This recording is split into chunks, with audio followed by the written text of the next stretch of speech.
Γεια σας παιδιά, είμαστε εδώ από τη Test Greek, ένα νέο κανάλι το οποίο θα ανεβάζει reviews, unboxings και gameplays. Εδώ θα κάνουμε ένα review του Sony Xperia H8 από ό,τι βλέπετε. Είναι ένα παλιό κινητό από τη Sony Ericsson. Εντάξει, δεν μπορείς να το πεις παλιό. Είναι ένα αρκετά καλό κινητό που τώρα είναι καλό, Android, το οποίο τώρα μπορείς να το αγοράσεις στην τιμή των 50 ευρώ. Είναι μια πολύ καλή τιμή. Έχει ωραίο σχεδιασμό, όπως βλέπετε έχει καμπύλες, κάμερα 3 MP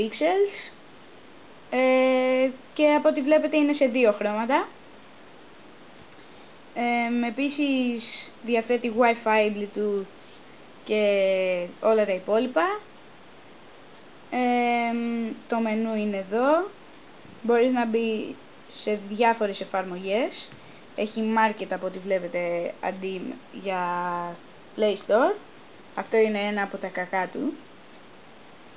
Επίσης ένα ακόμα από τα κακά του είναι το ότι κολλάει. Αλλά μπορούμε να πούμε για την εποχή του ήταν ένα από τα καλύτερα κινητά.